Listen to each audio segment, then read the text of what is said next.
Good morning to all Jnan 13 student. Myself Vandana Thakur and today is dealing with the topic first stage of labor. मैंने first videos में पढ़ाया है आपको कि labour होता क्या है और डिलीवरीज क्या होती है। मैं नेक्स्ट पढ़ाना चाहूँगी कि फर्स्ट स्टेज ऑफ लेबर का definition. The first stage is time of the onset of labour until complete cervical dilatations. Means जो फर्स्ट स्टेज ऑफ लेबर होती है वो ट्रू लेबर पेन से स्टार्ट होकर मीन्स यूट्राइन कॉन्ट्रक्शन से लेकर fully dilatations of the cervix का 10 centimetre dilate होने तक की जो स्टेज टाइम होता है वो फर्स्ट स्टेज ऑफ लेबर कहलाता है। इसके अंदर 3 फेजेस होते हैं जिसमें कि पहला फेज़ होता है लेटेंट फेज़, सेकंड होता है एक्टिव फेज़ और थर्ड होता है ट्रांजिशन फेज़। तो हम सबसे पहले लेटेंट फेज़ पढ़ेंगे। लेटेंट फेज़ में सब क्या होता है, कॉन्ट्रैक्शंस आर माइल्ड, यानी ये जो फेज़ होती है, ये जो अवस्था होती है लेटेंट अवस्था, इसमें माइल्ड कॉन्ट्रैक्शंस होता है, मतलब थोड़ा कॉन्ट्रैक्शंस होता है। 20 से लेके 30 मिनट के बीच के अंतराल में होता है, इंटरवल्स में होता है। जैसे अभी आधा घंटे पहले आया फिर आधा घंटे बाद आएगा, इस तरीके से ये कॉन्ट्रैक्शंस होता है lasting 20 to 40 minutes 40 seconds. Means ये जो कॉन्ट्रैक्शंस आ रहे हैं, जैसे कि 20 से लेके 30 मिनट में जो कॉन्ट्रैक्शंस आया वो कितने सेकंड के लिए आता है, 20 से लेके 40 सेकंड के बीच में इनके लिए बस आता है। उसके बाद फिर से वो रिलैक्स हो जाता है। फिर नेक्स्ट है cervix effacement occurs cervix dilate 0.3 centimetres. मतलब जब कॉन्ट्रैक्शंस होगा, जो कॉन्ट्रैक्शंस जो 20 से लेके 40 सेकंड के बीच में आता है, तो उसमें सर्विक्स जो डायलेट होता है वो 0 से लेके 3 सेंटीमीटर डायलेट होता है। इसमें जो लेटेंट फेज़ की जो अवधि होती है वो 6 आवर्स की होती है time durations, and multi para का जो टाइम ड्यूरेशंस होता है वो 4 to 5 आवर्स रहता है। नेक्स्ट है एक्टिव फेज़। एक्टिव फेज़ में क्या हो रहा है, देखो जैसे लेटेंट फेज़ में बताया था कि कॉन्ट्रैक्शन जो होता है वो माइल्ड होता है, मगर जैसे ही एक्टिव फेज़ आती है तब एक्टिव फेज़ में क्या होता है, धीरे धीरे कॉन्ट्रैक्शंस और ज़्यादा बढ़ते जाता है। इसमें cervix dilatation increasing from 4 to 7 centimetres. जैसे लेटेंट फेज़ में क्या था, 0 to 3 सेंटीमीटर सर्विक्स का डायलेटेशन हो रहा था, मगर इसमें क्या हो रहा है कि 4 to 7 सेंटीमीटर सर्विक्स का डायलेटेशन होता है। इसमें जो यूट्राइन कॉन्ट्रैक्शंस होता है लेटेंट में था 20 से 40 सेकंड के लिए आ रहा था, मगर इसमें यूट्राइन जो कॉन्ट्रैक्शंस होता है वो 40 to 60 सेकंड्स के लिए आता है, एवरी 3 to 5 मिनट्स के लिए आता है। इसमें मल्टी पैरा का जो टाइम आवर्स रहता है वो धीरे धीरे क्या होते जाता है, घटते जाता है, माइनस होते जाता है। जिसमें कि मल्टी पैरा का टाइमिंग हो जाता है 3 hours and primary gravida mothers का टाइमिंग हो जाता है 3 आवर्स एंड मल्टी पैरा जो वुमेंस होती है उसका टाइमिंग हो जाता है 2 आवर्स। इसमें जो slow and spontaneously rupture of membranes में ऑकर्स, इसमें धीरे धीरे करके क्या होती जाती है, इसमें धीरे धीरे साथ साथ में खुद से ही जो मेम्ब्रेन्स होती है वो मेम्ब्रेन्स धीरे धीरे करके रप्चर होते जाती है। थर्ड नंबर है ट्रांजिशन फेज़। ट्रांजिशन फेज़ में जो सर्विक्स का डायलेटेशंस होता है वो बहुत स्पीडली से होता है। इसमें 8 to 10 सेंटीमीटर डायलेट हो जाता है। इसका जो कॉन्ट्रैक्शंस होता है, कॉन्ट्रैक्शंस बहुत जल्दी कॉन्ट्रैक्शंस आता है और फिर धीरे से रिलैक्सेशंस होता है। फिर इसका जो कॉन्ट्रैक्शंस का टाइमिंग पीरियड है वो 60 to 90 सेकंड रहता है पर 2 to 3 मिनट्स के लिए। हमने देख रहा है कि cervical effacement dilatation during labour, ये जो डायग्राम में दिया गया है आप इसमें थोड़ा सा जूम करके देख सकते हैं। नेक्स्ट मैं बताना चाहूँगी जो फर्स्ट स्टेज लेबर की प्रोसेस। फर्स्ट स्टेज लेबर की जो प्रोसेस, जो प्रक्रिया होती है वो 2 टाइप से होती है। फर्स्ट है हमारा यूट्राइन एक्शंस, सेकंड है सर्वाइकल एक्शंस। यूट्राइन एक्शन जो रहता है वो फंडल डोमिनेंस में के अंदर आता है और सेकंड क्या है, कॉन्ट्रैक्शंस एंड रिट्रैक्शंस।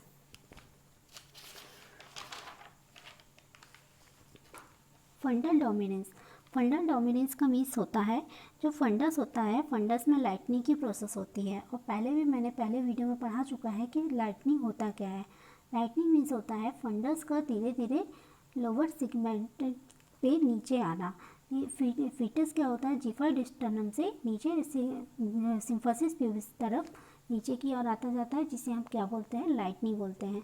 तो इसका जो आकार रहता है फंडल डोमिनेंस का आकार ग्लोबुलर शेप का हो जाता है, जिसे हम फंडल डोमिनेंस कहा जाता है। सेकंड है कॉन्ट्रैक्शंस एंड रिलैक्सेशंस।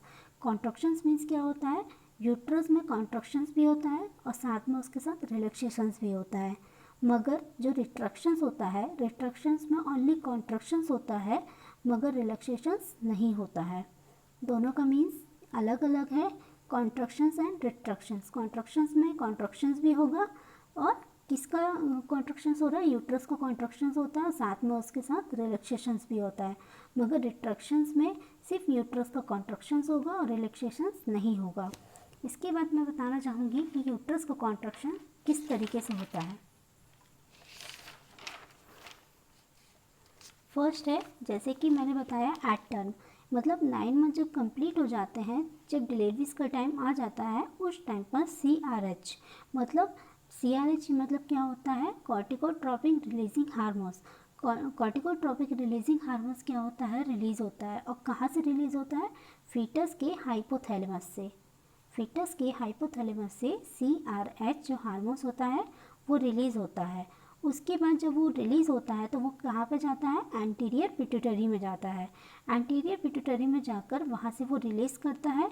ये एक के बाद एक क्या करते हैं, रिलीज़ करते हैं। जब एंटीरियर पिट्यूटरी में जाएगा तो CRH हार्मोन रिलीज़ होगा, और जब CRH हार्मोन रिलीज़ होता है तो वो कहाँ पर जाता है, एंटीरियर पिट्यूटरी से ACTH मतलब एडिनो कॉर्टिकोट्रोपिक हार्मोन्स पे ये जाकर अपना काम को करता है। वहाँ पर जाके वो अपना वर्क कहाँ करेगा, एड्रिनल कॉर्टेक्स में जाकर अपना वर्क करता है, और वहाँ से रिलीज होकर कहाँ जाएगा, कॉर्टिकॉइड रिलीजिंग हार्मोन्स के पास जाकर वहाँ पर रिलीज़ होगा। वहाँ पर भी वो अपना काम करेगा।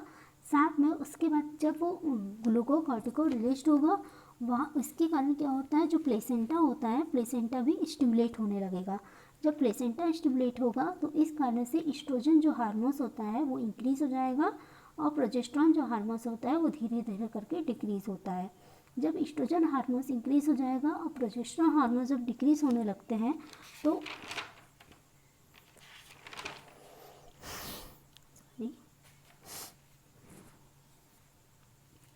इस टाइम पे क्या होता है, ईस्ट्रोजन जब मैंने बताया कि इसमें जो हार्मोन्स है जब इंक्रीज डिक्रीज होने लगेंगे, उस टाइम पर जो लेयर्स होती हैं वो धीरे धीरे करके क्या होने लगती है, रप्चर होने लगती हैं। उसके बाद क्या होता है, यूट्राइन कॉन्ट्रैक्शंस वहाँ पर स्टार्ट हो जाता है।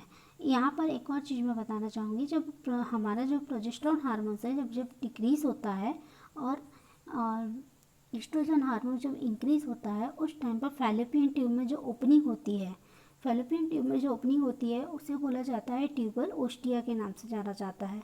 ट्यूबल ओस्टिया को ही हम क्या बोलते हैं, second pacemaker of the uterus के नाम से इसको जाना जाता है। जो सेकंड पेसमेकर यूट्रस होता है वहाँ पर यूट्राइन कॉन्ट्रैक्शन जो होता है वो स्टार्ट होता है। यदि आपसे कोई क्वेश्चन करता है कि यूट्राइन कॉन्ट्रैक्शंस कहाँ पर किस प्लेस में स्टार्ट होता है, तो आप क्या बताएंगे, ट्यूबल ओस्टिया में। और where is tubal ostia, tubal ostia जो होता है वो फैलोपियन ट्यूब की ओपनिंग में होता है, ट्यूब में होता है, जहाँ पर कॉन्ट्रैक्शन जो होता है वो स्टार्ट हो जाता है। सेकंड है सर्वाइकल एक्शंस। सर्वाइकल एक्शंस में क्या होता है, सर्विक्स का इफेसमेंट होता है। मैंने अभी फर्स्ट वीडियो में बताया था कि इफेसमेंट होता क्या है। इफेसमेंट मीन्स होता है जो इसमें इसकी जो लेंथ होती है और थिकनेस जो होती है वो कैसी हो जाती है, कम हो जाती है।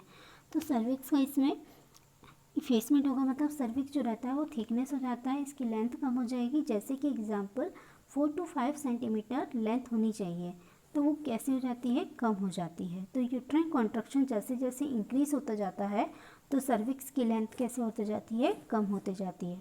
सेकंड है सर्विक्स का डायलिटेशन। सर्विक्स का डायलिटेशन इसमें होता है जैसे कि 1 आवर्स में 0.5 सेंटीमीटर इंक्रीज होता है। इसका जो रेशियो रहता है, इसका रेशियो 0.1:5 सेंटीमीटर पर आवर्स रहता है। नेक्स्ट है डायग्नोसिस ऑफ लेबर।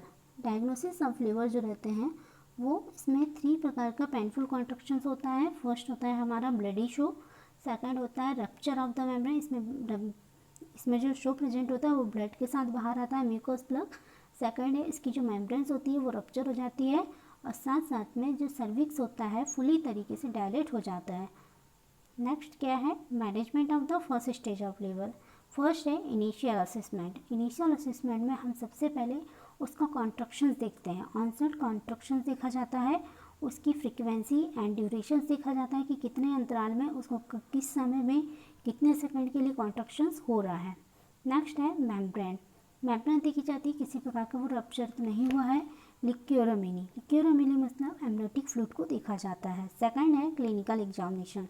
हम क्या करते हैं, फीमेल का क्लिनिकल एग्जामिनेशन करते हैं, जैसे कि pallor, jaundice, hydrations, vital sign and oedema. ये सब चेक करते हैं कि उसके पैरों में हाथों में किसी प्रकार का ओडिमा तो नहीं आया है। पल्स रेट, रेस्पिरेशन रेट ये कैसे हैं। नेक्स्ट है प्री एब्डोमिनल एग्जामिनेशन। इसमें हम क्या करते हैं, प्री एब्डोमिनल एग्जामिनेशन करते हैं पहले से ही। इसमें सबसे पहले यूट्राइन कॉन्ट्रैक्शन देखा जाता है, frequency and duration into minute. Her minutes के अंदर में यूट्रस कॉन्ट्रैक्शंस की फ्रीक्वेंसी एंड उसका ड्यूरेशन देखा जाता है कि चीज़ कितने समय में कितना उसको कॉन्ट्रैक्शंस हुआ है, कितने समय में वो रिलैक्स हुई है और कितने सेकंड के लिए जो कॉन्ट्रैक्शंस है वो आया था। नेक्स्ट है फंडल हाइट। हम क्या करते हैं, फंडल हाइट चेक करते हैं कि वो सिम्फोसिस प्यूबिस में आ गए हैं कि नहीं, बेबी का हेड कि अम्बिलिकल कॉर्ड पे प्रेजेंट है। ये सब चीज़ें हम फंडल हाइट चेक करते हैं। नेक्स्ट उसका FR4 देखते हैं, मतलब फीटल हार्ट रेट उसको नोट करते हैं एवरी 50 मिनट्स में फीटल डॉपलर के थ्रू। नेक्स्ट है परवेजाइनल एग्जामिनेशन। परवेजाइनल एग्जामिनेशन में हम सबसे पहले जो किसी प्रकार का यदि डिस्चार्ज हो रहा है तो उस डिस्चार्ज को हम लोग चेक करते हैं। सेकंड है एब्सेंस और प्रेजेंस ऑफ मेम्ब्रेन। इसमें जो मायोमेट्रियम जो लेयर्स होती हैं या कोई मेम्ब्रेन्स है वो प्रेजेंट है कि एब्सेंट है वो भी चेक किया जाता है। थर्ड नंबर है station of head. Station of head का मतलब होता है जो फीटस का जो सर है वो स्टेशन में मतलब इंगेज हो गया है कि नहीं पेल्विक ब्रिम में आके, ये चीज़ें को चेक किया जाता है। नेक्स्ट है उसकी इफेसमेंट को देखी जाती है, उसकी लेंथ की और उसके लेंथ को उसके थिकनेस को देखा जाता है, डायलिटेशन देखा जाता है, मॉडलिंग देखी जाती है। मतलब जो फीटस है, फीटस जो जब आके फिक्स हो जाता है तो वो मूव कर रहा है कि नहीं, ये चीज़ें उसको देखा जाता है। Thank you so much.